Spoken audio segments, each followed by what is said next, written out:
Իշխանությունների վարած զիջումներ առանց խաղաղության քաղաքականությունը Հայաստանին չի բերում հաշտություն Ադրբեջանի եւ Թուրքիայի հետ։ Ստանում ենք միայն ժամանակավոր մեղմացում, կրկրում ենք ավելին պահանջելու ախորժակը եւ պատերազմի սպառնալիքը շարունակում է կախված մնալ մեր երկրի վրա։ Թրիփը որպես առանձին նախագիծ չի բերելու երկարաժամկետ խաղաղություն, որովհետև անտեսում է տարածաշրջանում ակտիվ դերակատարություն ունեցող գերտերությունների շահերը ու մեկուսացնում նրանց։ Կոնգրեսը կիրագործի ընդգրկում բանակցային գործընթաց, Թրիփին զուգահեռ գործարկելով տարածաշրջանային հաղորդակցության այլ մեխանիզմներ, որը կներդաշնակեցնի Հայաստանի եւ գերտերությունների շահերը ու կհաստատի կայուն խաղաղություն։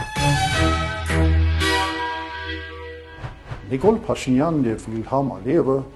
փորձում են համոզել մեզ, որ Հայաստանի եւ Ադրբեջանի միջև արդեն խաղաղություն է։ Փաստերը սակայն վկայում են, որ մենք գործ ունենք Փաշինյանի հերթական մի մեծ խաբեության հետ։ Հակառակ Փաշինյանի անդադար միակողմանի զիջումների Ադրբեջանը հրաժարվում է ստորագրել խաղաղության նախաստորագրած պայմանագիրը։ Ադրբեջանն ու Թուրքիան շարունակում են Հայաստանի շրջապակումը, ինչը ըստ միջազգային իրավունքի համարվում է պատերազմական գործողություն։ Ադրբեջանը, ստանալով Տավուշյան 3 գյուղերը, հրաժարվում է շարունակել սահմանազատումը եւ չի պատրաստվում դուրս գալ Հայաստանի օկուպացված տարածքներից։ Ադրբեջանը չի վերադարձնում մեր գերիներին, ապացուցելով, որ ըստ էության պատրաստ չէ հաշտության։ Թրիփ նախագիծը չի կարող ապահովել խաղաղություն, որովհետեւ նրա գլխավոր նպատակն է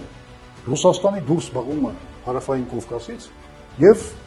Իրանի մեկուսացումը։ Այն նաև անտեսում է Հնդկաստանի եւ Չինաստանի շահերը։ Այսպիսով, Թրիփ ծրագրի միակողմանի իրագործումը ստեղծում է աշխարհաքաղաքական լարվածություն, որն ամեն րոպե կարող է պայթեցնել խաղաղությունը։ Անցյալ ընտրություններին Փաշինյանը, եթե հիշում եք, ասում էր, որ այլևս մենք մուտք ենք գործում խաղաղության դարաշրջան։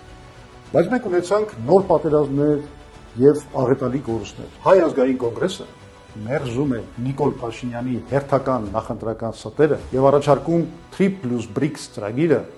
որը կբավարարի եւ կներդաշնակեցնի շահագրգիռ բոլոր գերտերությունների տրանզիտային շահերը Հայաստանում եւ կբերի հարատև եւ կայուն խաղաղություն։ Մենք գիտենք ինչպես հաստատել ինքնիշխան խաղաղություն Հայաստանի համար։ Սա խելամիտ ուղին է դեպի ինքնիշխանություն։